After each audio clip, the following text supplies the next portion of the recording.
inyo, kundi dahil nalulungkot po ako. Ipagpaumanhin ninyo sa gitna ng pagsasalita ko, ako'y hihinto, hihinga, dahil sa bigat ng aking kalooban. Pero hindi yan ang dapat kong ihingi ng paumanhin. Hindi yan ang kasalanan ko sa bayan na dapat ihingi ko ng tawad. Narito po ako dahil sa tawag ng Iglesia ni Cristo para sa transparency, accountability, at justisya. At dahil sa tawag ng sarili kong konsensya, bilang senador, bilang kapatid, bilang Pilipino. Bata pa naman kami ni Bongbong. Alam na ng buong pamilya ang problema sa kanya.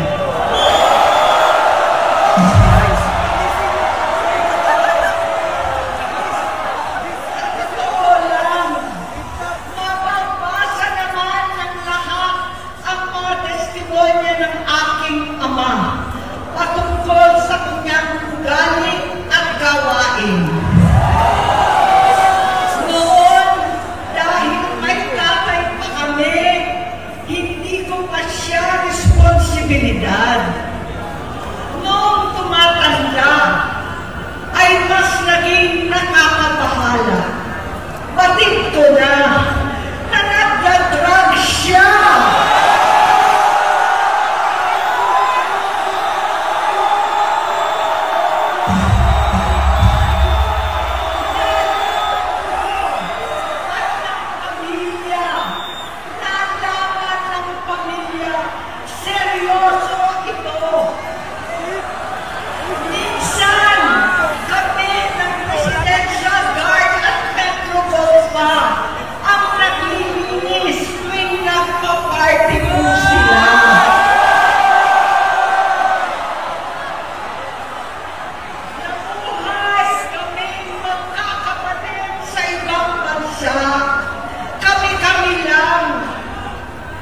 Kinumbinsi ko pa si Bongbong, pakasalan mo na si Lisa.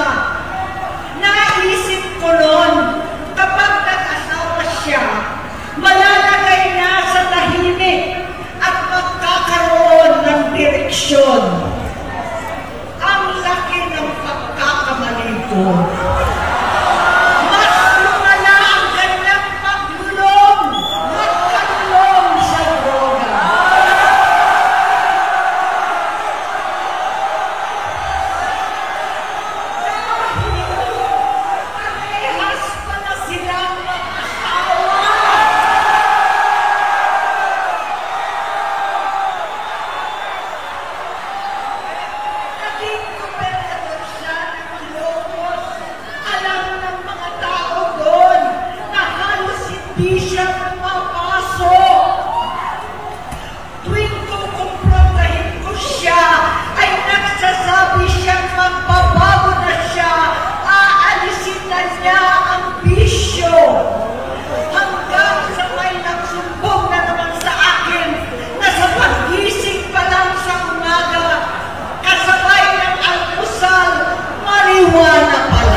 opisinal kong kinausap si Pangulong Rodi. Halos manikluhod ako. Sinabi ko ayon sa kapulisan, dapat unahin, usigin ang mga pusher at saka na lamang sagipin ang mga user. Naligtas si Bongbong. Labis ang takot ko at pag-aalala. Kinausap ko siya at nagsabi siyang talagang siya ay nagbabago na. Muli at lagi, hindi ako nawalan ng pag-asa.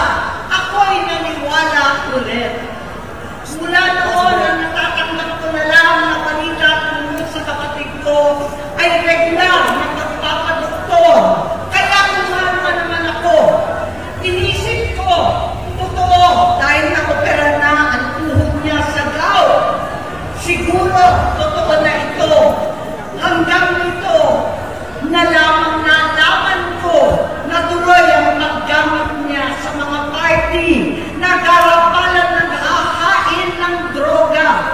Pinagmamalaki pa ng mag-asawang kayang-kaya nila ang microdosing ng cocaine. Hati-hatiin daw para 4 na beses sa isang araw. Hindi mabibisto. Ang pagpapadoktor, pinalabas nila ang pag-stem cell. Nagpapalit daw ng dugo, nagpapa-blood transfusion. Kayang-kaya raw, hindi ko maintindihan ang pinagsasabi. Noong 2021, kahit papano, nagkikita kami at nagkakausap. Sumamba siya sa akin talagang hinintunan niya. Naniwala ako kasi sabi niya gusto niyang tumakbo. Ang sabi ko, tutulong ako sa abot ng aking makakaya. Ipinakilala ko si Bongbong kay Inday. Naging magkatandem sila. Pagkatapos noon ay biglang hindi na niya ako ulit kilala. Kahit si Inday, nagtataka, bigla ko na itsakwera. Kahit ganon, nangampanya pa ako para sa kanya, kahit si Inday na lang ang aking nakakausap. Hindi ko alam bakit ako nakabang sa headquarters nila sa Mandaluyong. Hindi ko alam bakit walang nagre-report sa akin tungkol sa kampanya. Sa totoo lang, masakit mang aminin, nung dinidisqualify na siya, halos papaboran ko na sana dahil may nagsumbong sa akin mula sa kanyang campaign team na gumagamit na naman siya.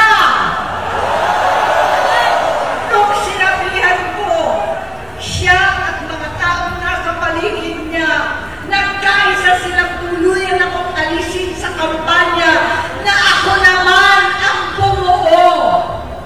Sinabi nilang gusto ko na siya ay mag-disqualify para ako ang pumalit. Hindi totoo yun!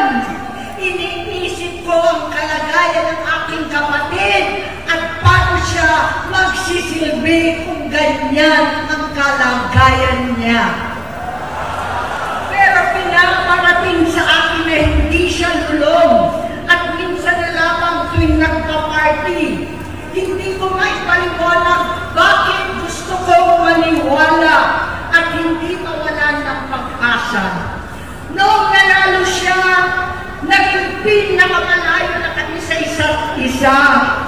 Maliban sa opisyal na takbuhan at kapag pumupunta yung nanay namin, hindi ako sumama sa loob ng 3 taon dyan sa Malacanang. Dahil lantaran na doon ang inuman, ang paggamit nila ng cocaine at mga bawal na gamot. Hindi ba nila nakikita, naririnig, kakaiba na siya magsalita?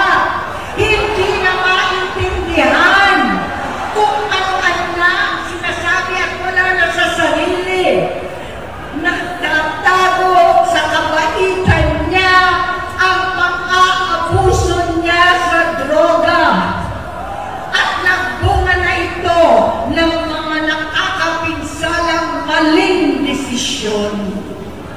Hinayaan niyang kumilos ang mga nakatalibot sa kanya. Yung mga umaastang presidente habang nilululong siya ng mga ito. Hindi na kami nagkausap.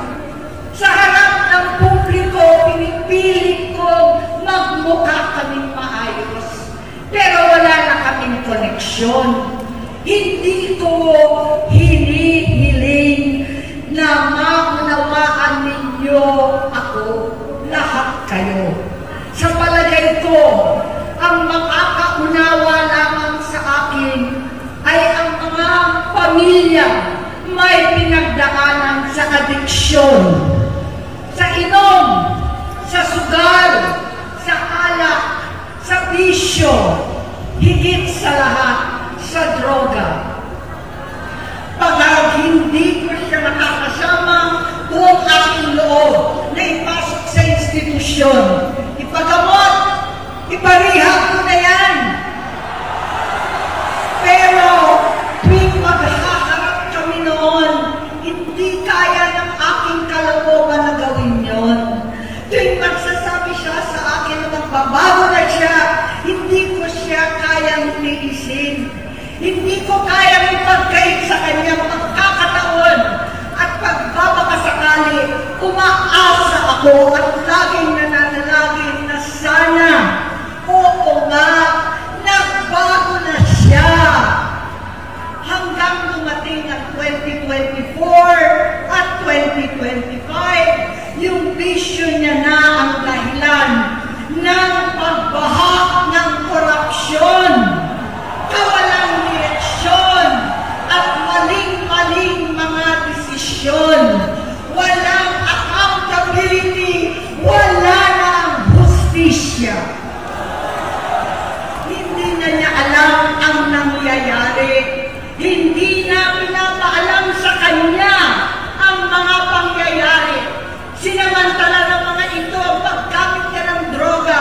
Kinangkam na nila ang kaban ng bayan, habang ang mga dating tumatawag sa amin ng magnanakaw ay nakakita ng pagkakataon sirain ang lahat.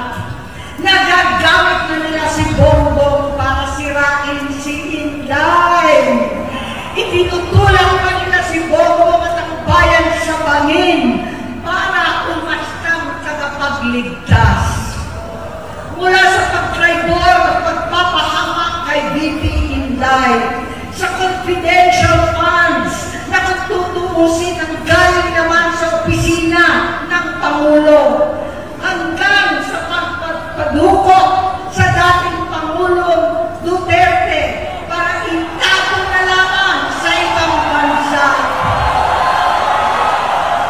Ang kabaitan ni Bongbong ay naging kalupitan. Karapalan ng pagtatakip sa kanya ng mga nasa Congress, sa Senado, mga miyembro ng kabinete. Kitang-kita na ng taong bayan, wala nang puwang ang kahihiyan.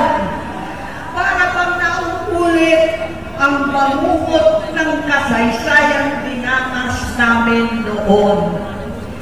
68 years old po ang nanay ko nung pinatalsik sa pwesto. 68 years old na rin si Bongbong ngayon. November 17 din noong 2021 nung nakumbinsi ko si Inday na magbise kay Bongbong. November 18 po bukas ang ikatlong araw natin. Siyam na taon na nakakaraan, saktong November 18 pa talaga, na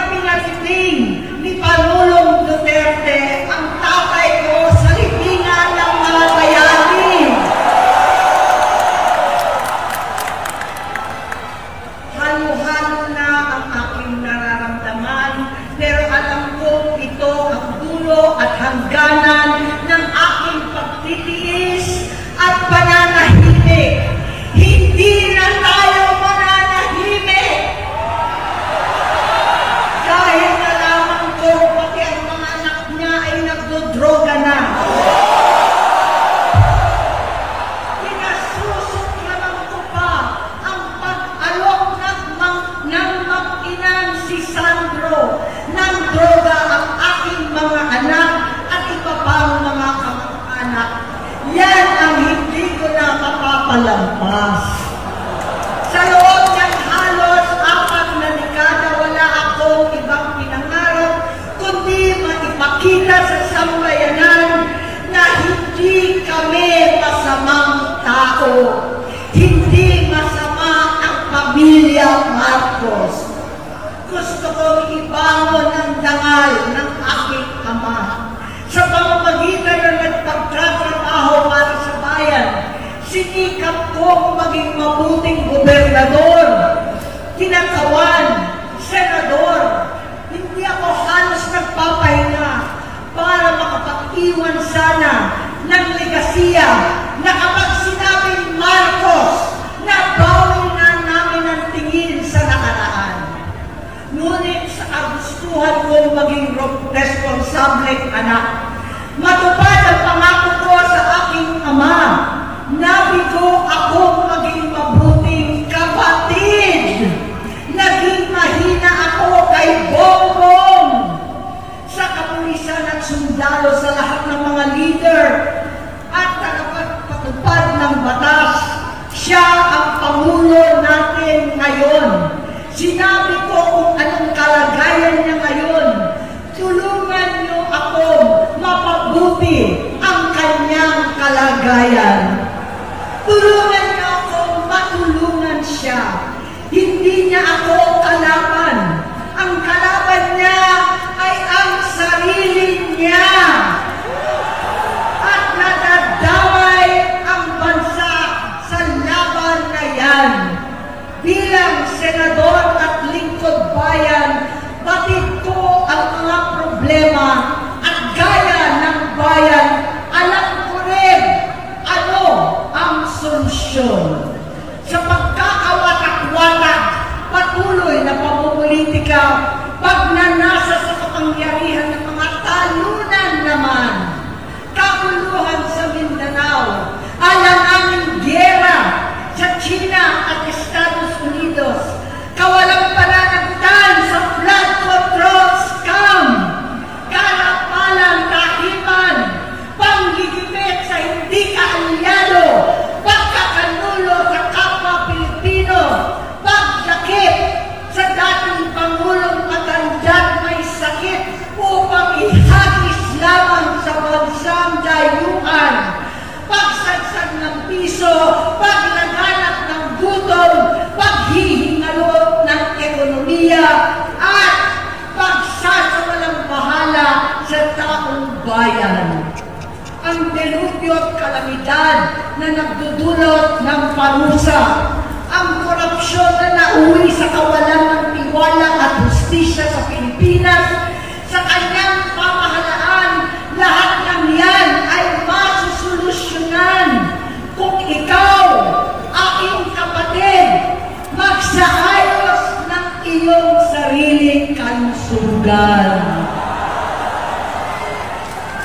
Kapag humupa ang ingay sa politika, kapag umuwi na kami sa aming pamilya, hindi bilang senador, kundi bilang ate, bilang si Manang Aimee ni Bonget, kaya ito sasabihin sa harap ng taong bayan, sa harap ninyong lahat, at sa harap ni Bongbong.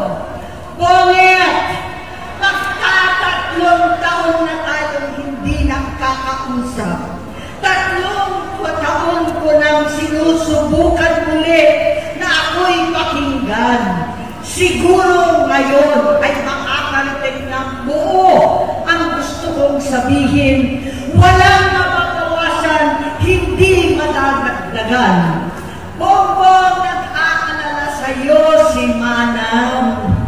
Tuwing nakikita kita sa TV, gusto kitang puntahan. Napakalaki ng pinagbago mo. Itsura, pagsasalita, takbo ng pag-isip. Minsan, napapatanong ako sa sarili ko, ikaw pa ba yan? Si Bongbong ba talaga yung nakikita ko? Pero ako, aling ko, ako pa rin ito. Ako pa rin ang ate mo na tumayong ama't ina sa inyo sa ibang bansa.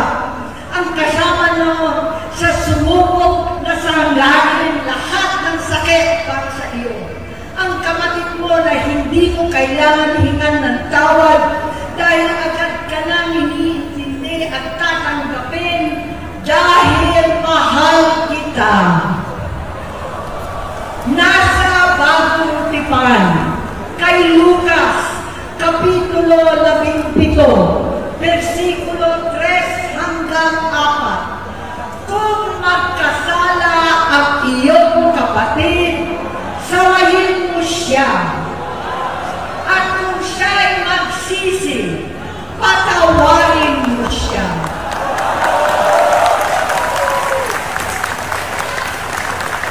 Tama na, ading ko. Tapusin mo na ang paghihirap mo at ng bayan. Gaya nung umalis tayo sa palasyo, kaya mo pa rin hawakan ang iyong kamay, huwag kang matakot. Malaki na ang dulot sa iyo ng droga. Sinisisi ko ang sarili ko dahil hindi ako nakinig sa mga sumbong. Hindi ako nakialam. Hindi ako maniwala. Pero hindi pa huli ang lahat. Tama na, ading ko. Magpahinga na tayo. Umuwi na tayo. Magpagamot, magpagaling at nangangako ako. Hindi ako malilingan, hindi ako magkukulang. Lahat ng kasama mo ngayon, hindi natin kasama sa pinakamadilim na bahagi ng buhay natin. Kasama mo sila ngayon dahil nasa taas ka pa.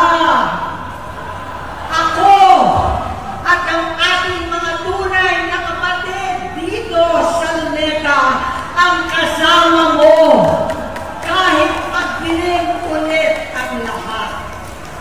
Talikuran mo ang iniisip at ipinupulong lang ang misyon.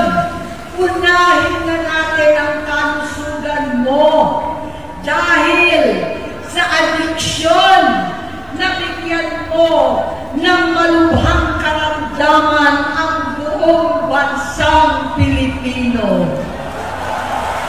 Matatanda na tayo, sakitan na si Mami, alagaan na lang natin ang isa't isa. Kaliwat kanan man ang panghuhusga sa akin, malinaw sa aking puso na dapat mauna ang Diyos, ang bayan, pamilya at sarili. Hanggang sa mga oras na ito, Bonget, gusto ko malaman mo na hindi na sinusukuan. Hindi ko kakayanin kung mapapahamak ka. Kaya hinihingi ko na tayo'y umuwi na, mamahinga, alam sa iyong kalusugan. Kaya ko mabigo at mawala sa iyo ang posisyon, pero hindi ko kayang mawala ka sa amin. Ayusin mo ang sarili mo. Magpagamot, alisin ang droga sa iyong sistema. Wala akong ibang gusto kundi gumaling ka, malampasan natin ito muli. Dahil wala akong ibang hinahangad bilang ate, kundi maging masaya ka, maging ligtas sa panganib, malusog, matagumpay sa buhay. Itama ang mali, labanan ang adiksyon, at ako hindi kailanman aalis sa iyong tabi. Susuporta at hindi titigil, manalangin kasama ninyo dito sa Luneta at sa buong mundo. Dahil iyon naman ang tungkulin at ibig sabihin ng